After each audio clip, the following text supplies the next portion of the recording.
গত কয়েকদিন ধরেই ইসরায়েলি সামরিক ও গোয়েন্দা মহলে অস্বস্তি যেন বেড়েই চলেছে। মধ্যপ্রাচ্যের উত্তপ্ত বাতাসে ভেসে বেড়াচ্ছে এক নাম, অপারেশন ট্রু প্রমিস 3। গুঞ্জন উঠছে এ কারণে গোপনে সক্রিয় হয়েছে প্রতিরক্ষা সেল, অ্যালার্ট বাড়ানো হয়েছে পারমাণবিক স্থাপনাগুলোতে।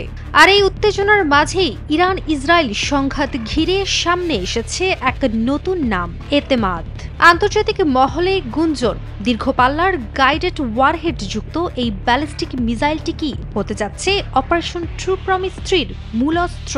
বিশ্লেষকরা বলছেন এটি শুধুই একটি মিসাইল নয়, বরং এটি ইরানের পক্ষ থেকে সরাসরি হুমকি, যার পরোক্ষ বার্তা হলো এবার আঘাত আসবে একদম হৃদয়। ফার্সি ভাষায় এতেমাদ শব্দের অর্থ আস্থা। তাহলে কি অপারেশন ট্রু প্রমিস 3-তে ইরানের আস্থা এতেমাদে? 2024 সালের এপ্রিলে এমন এক রোমাঞ্চকর ঘটনা ঘটে যা ইতিহাসে ছিল প্রথমবার। ইরান সরাসরি ইসরায়েলকে লক্ষ্য করে চালায় শত শত ড্রোন ও ব্যালিস্টিক ক্ষেপণাস্ত্র হামলা, যে অভিযানের নাম ছিল অপারেশন ট্রু প্রমিস 1।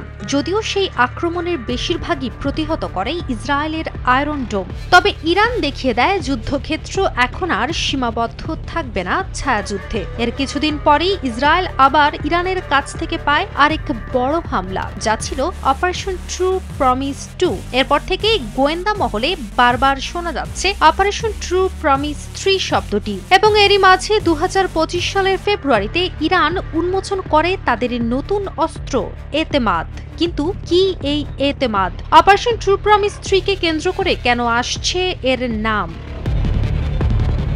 16 মিটার দৈর্ঘ্যের ইরানের এই ব্যালিস্টিক ক্ষেপণাস্ত্রটির পাল্লা প্রায় 1700 কিলোমিটার পর্যন্ত। এর গাইডেড ওয়ারহেড যে কোনো প্রতিরক্ষা ব্যবস্থা ফাঁকি দিয়ে নির্ভুলভাবে লক্ষ্যবস্তুতে আঘাত হানতে সক্ষম। ইরানের এই ক্ষেপণাস্ত্র কর্মসূচির অগ্রগতির পরপরই এটি নিয়ে পশ্চিমা দেশগুলোতে বেড়েছে উদ্বেগ। এমনকি সেই সময় তারা অভিযোগ করেছে ইরান মধ্যপ্রাচ্যের স্থিতিশীলতা নষ্ট করছে। সামরিক বিশ্লেষকদের মতে ইরান থেকে ছোড়া এই মিসাইল সরাসরি আঘাত পারবে তেল আবিব, হাইফা, এমনকি ডিমোনা রিঅ্যাক্টরের মতো কৌশলগত স্থানেও। এ বিষয়ে IRGC জানিয়েছে এতেমাদ হবে সেই ঝড়ের অস্ত্র যা ইসরায়েলের আত্মবিশ্বাস ভেঙে চুরমার করে দেবে। সব মশার বিরুদ্ধে সুরক্ষা দিতে এলো বসুন্ধরা এক্সট্রিম অ্যারোসল, মশার বিরুদ্ধে এক্সট্রিম সুরক্ষা। এদিকে গেল কিছুদিন ধরে IDF হুমকি দিচ্ছে যদি ইরান আগ্রাসী পদক্ষেপ নেয় কিংবা যুক্তরাষ্ট্রের সঙ্গে আলোচনা ব্যর্থ হয়, তবে তারা ইরানের পারমাণবিক স্থাপনাগুলোর ওপর তীব্র আঘাত হানবে। অন্যদিকে যুক্তরাষ্ট্র এখনো কূটনৈতিক সমাধানের পথে হাঁটছে। এমনকি মার্কিন প্রেসিডেন্ট ডোনাল্ড ট্রাম্প নিজেই ইসরায়েলকে সতর্ক করে জানান তারা যেন এমন কোনো পদক্ষেপ না নেয় যা পুরো মধ্যপ্রাচ্যে যুদ্ধের আগুন ছড়িয়ে দিতে পারে। বিশ্লেষকদের মতে এই মুহূর্তে সবচেয়ে উদ্বেগজনক বিষয় হলো ইরান এখন শুধু হুঁশিয়ারি দিচ্ছে না, বরং তারা প্রস্তুত। আর যদি সত্যি ট্রু প্রমিস 3 শুরু হয়, তবে এতেমাদ শুধু একটি মিসাইল নয়, এটি হবে আঘাতের প্রতীক, ইসরায়েলের সামরিক সক্ষমতার কেন্দ্রে এক সরাসরি হামলা।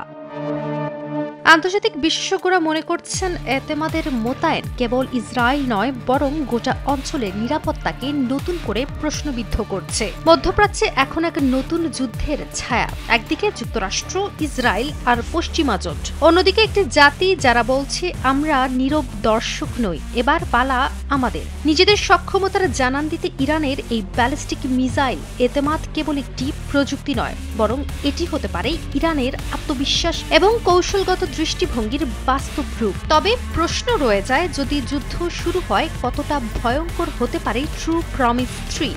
এতেমাদ কি সত্যি হবে সেই যুদ্ধের গেম চেঞ্জার? কাজী অহনা, নিউজ 24।